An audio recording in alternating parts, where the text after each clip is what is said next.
يا ربي بالمصطفى بلغ مقاصدنا واغفر لنا ما مضى يا واسع الكرم. مولاي صل وسلم دائما أبدا على حبيبك خير الخلق كلهم.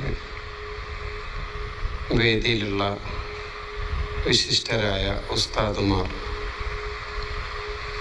നേതാക്കൾ, പ്രിയപ്പെട്ട മുഅ്മിനാത്തുകളെ, അള്ളാഹു നമ്മുടെ ഈ ജിത്തിമാവ്, ഈ ഒരുമിച്ച് കൂടൽ കബൂൽ ചെയ്യുമാറാവട്ടെ. ഇതിൻ്റെ ബർക്കത്തുകൊണ്ട് റമദാൻ നമുക്ക് അനുകൂലമാക്കി തരുമാറാവട്ടെ. കാര്യമായിട്ട് നമുക്ക് റമദാൻ അള്ളാഹ് തന്നു. 15 ദിവസം കഴിഞ്ഞു, ഒന്നും നേടിയെടുത്തിട്ടില്ല. നിൻ്റെ മഗ്ഫിറത്ത് ലഭിക്കുന്ന വിഭാഗത്തിൽ നമ്മെ ഉൾപ്പെടുത്തണേ റഹ്മാനെ.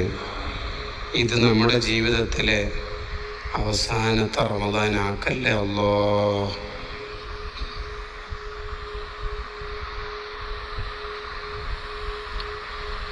വളരെ കുറഞ്ഞ സമയം പ്രധാനപ്പെട്ട നമ്മൾ അറിയേണ്ട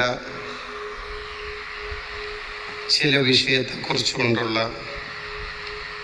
പ്രഭാഷണമാണ് ഇവിടെ നടക്കുന്നത്. നമ്മുടെ ജീവിതത്തിൽ നാം മാതൃകയാക്കേണ്ട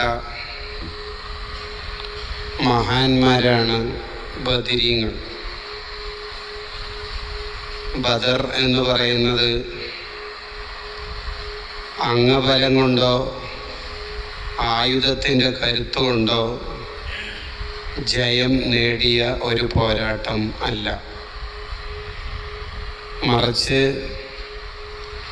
ഈമാനിൻ്റെയും തവക്കുലിൻ്റെയും ദുആഇൻ്റെയും ഫലമായി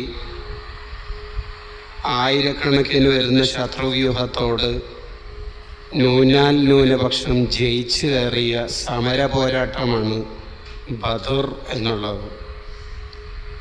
വലഖദ് നസറക്കുമുല്ലാഹു ബിബദരിൻ വഅൻതും അദില്ല. വളരെ ചെറിയൊരു സംഘം അത്ഭുതകരമായി ഒരു സാധ്യതയും വിജയത്തിനില്ലാത്ത ഘട്ടത്തിൽ ജയിച്ചു കയറിയത് അവരുടെ ഖൽബ് അത്രയും ശുദ്ധിയുള്ളതുകൊണ്ടാണ്.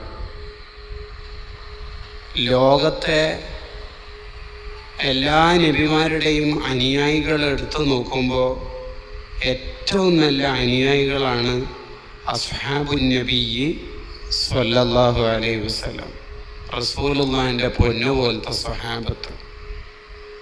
അതിലെ ഏറ്റവും ശ്രേഷ്ഠരാണ് ബദരീങ്ങൾ.